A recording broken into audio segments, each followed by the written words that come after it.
Assalamualaikum warahmatullahi wabarakatuh.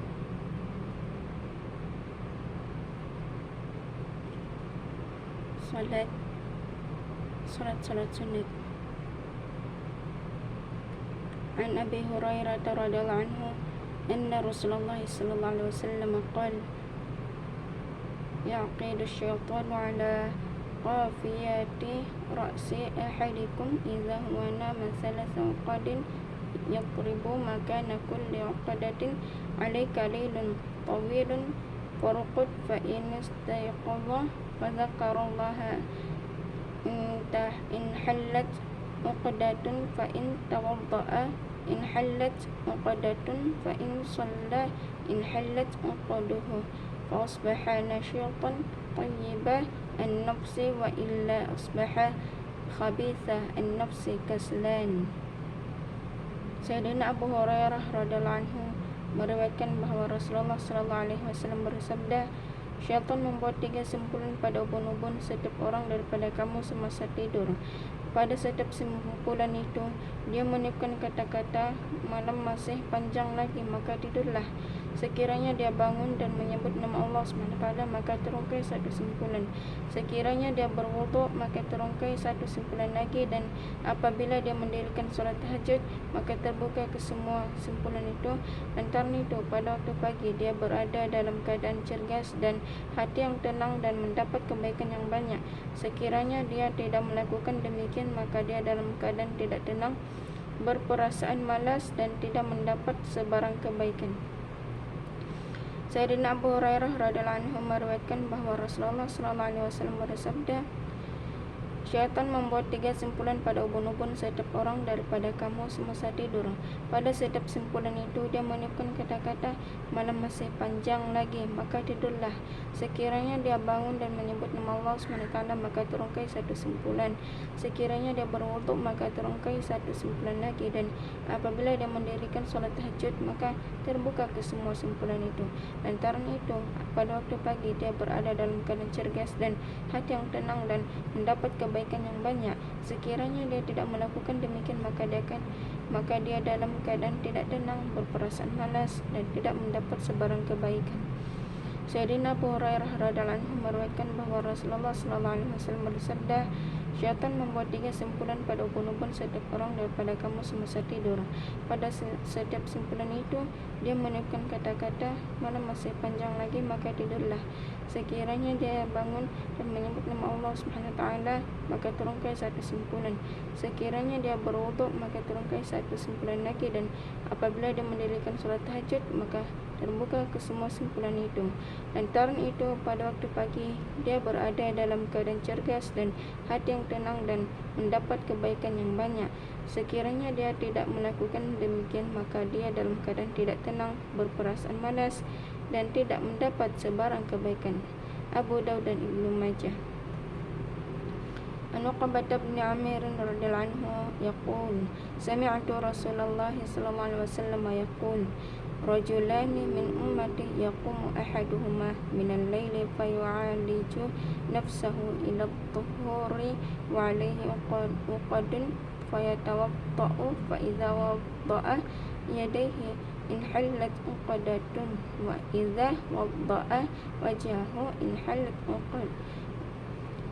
uqadatun wa idza masaha ra'suhu in halat uqadatun wa idza wadda'a rijlaihi in halat uqadatun fa yaqulu ar-rabbu 'azza wa jalla lil ladzina wara'a al-hijabi unzuru ila 'abdi hadza yu'aliju nafsahu ma sa'alani 'abdi hadza fahuwa lah. Sayyidina Uqbah bin Amir radhiyallahu anhu berkata bahawa beliau mendengar Rasulullah sallallahu alaihi wasallam bersabda, 2 orang daripada umatku, salah seorang daripada mereka bangun pada waktu malam, dia pergi berwuduk walaupun bertentangan dengan nafsunya, sedangkan pada ubun-ubunnya ada beberapa simpulan, lalu dia pun berwuduk. Apabila dia membasuh kedua-dua tangannya, maka terungkai satu simpulan. Apabila dia membasuh wajahnya, maka terungkai satu simpulan. Apabila dia menyapu kepalanya, maka terungkai satu simpulan. Dan apabila dia membasuh kakinya, maka terungkai satu simpulan. Oleh itu Allah SWT berfirman kepada para malaikat yang berada di sebalik hijab yang tidak kelihatan oleh manusia, lihatlah kepadaku bagaimana dia menyusahkan dirinya. Apa-apa saja yang diminta oleh hamba-Ku, maka dia akan mendapatinya.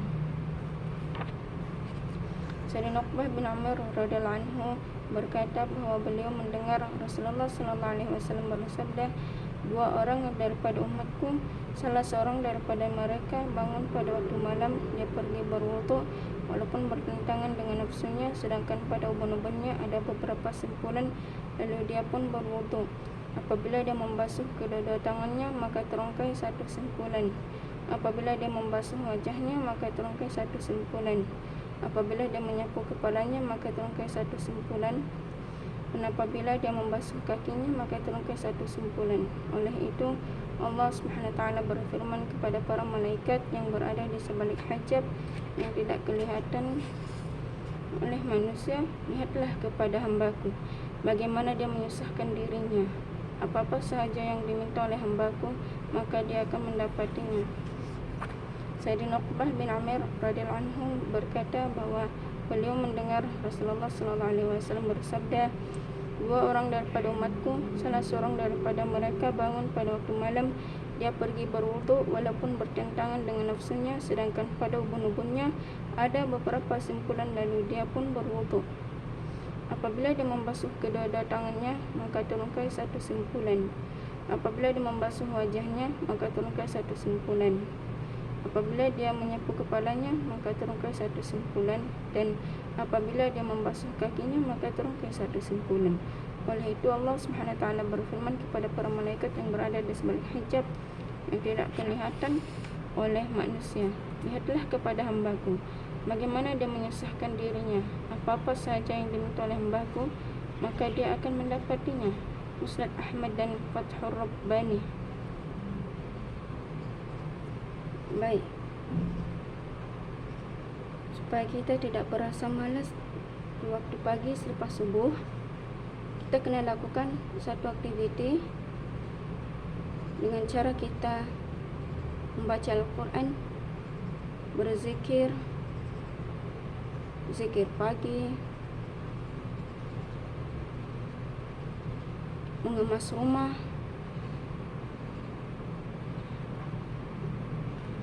dan bertaklim.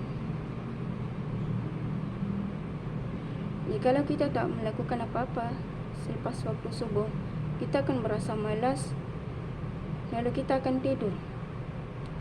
Di situ kita tidak akan mendapat sebarang kebaikan dan waktu kita menjadi sia-sia.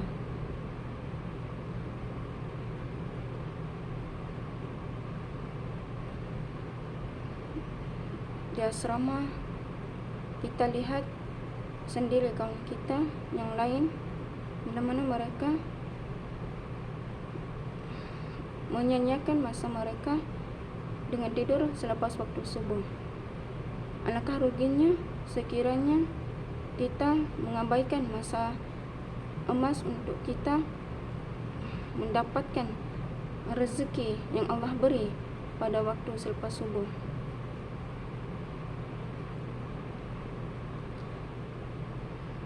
Baik, ada seorang ustazah mengatakan bahwasanya ubun-ubun kita nantinya akan disoal di akhirat, mengapa kita tidak dapat melakukan kebaikan semasa di dunia. Ubun-ubun berada di otak hadapan kita. Apabila kita berasa malas, kita kena tanya pada diri kita, wahai diriku, sebut nama diri sendiri, mengapa engkau malas? Mengapa engkau malas? Bangkitlah. Sesungguhnya hidup masih terlalu panjang yang perlu kita teruskan. Bangkitlah. Kita kena sentiasa motivasikan diri kita